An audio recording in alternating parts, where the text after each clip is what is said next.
You wake up for Fajr. You diligently pray your 5 daily prayers.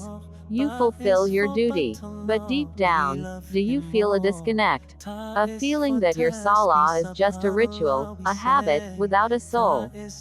What if your prayers are not reaching the heavens? Brothers and sisters, our Salah is the pillar of our deen. It will be the first thing we are questioned about on the Day of Judgment. Its acceptance is everything. But acceptance is not guaranteed by mere movement. Today, based on the Quran and the authentic Sunnah, we will identify 5 critical signs that our prayers might be in spiritual danger. This is a moment of honesty, not to create despair, but to empower us to revive our prayers.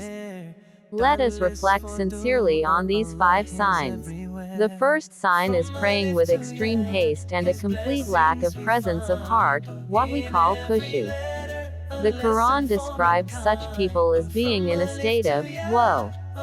Are you simply completing the motions, while your mind is elsewhere, planning your day or worrying about problems? The second, and perhaps most telling sign, is when your prayer has no impact on your character.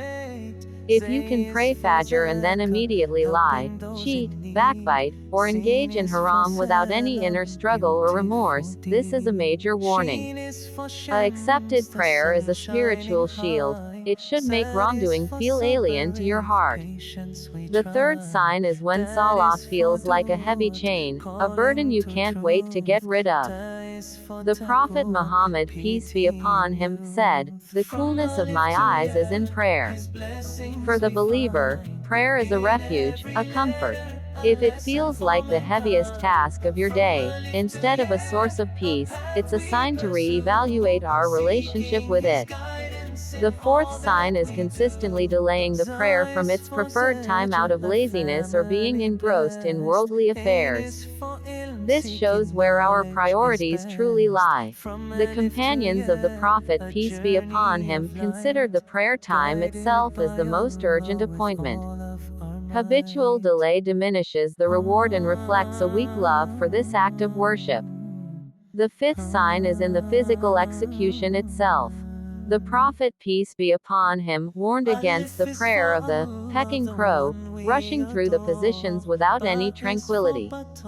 He said, "The worst thief is the one who steals from his own prayer." We ask ourselves, are we perfecting our ruku? Are we being still and humble in our sujud? The body's humility reflects the heart state. Recognizing these signs as a mercy from Allah, it is the first step towards healing.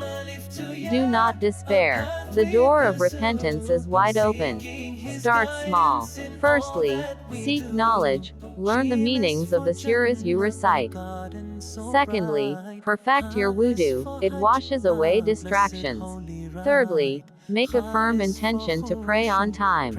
Fourthly, choose just one prayer today, maybe Maghrib, and pray it as slowly and mindfully as you can. Finally, and most importantly, in your sujud, cry out to Allah, "O Allah, help me to remember you, thank you, and worship you in the best manner." He answers the call of the one who calls upon him. The journey to accepted prayer begins with a single step of sincerity. May Allah grant us all prayers that are full of khushu, that purify our hearts, and that are accepted in the highest heavens.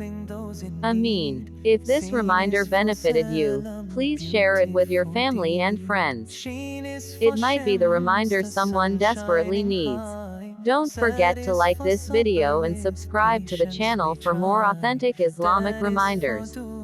Barakallahu feekum.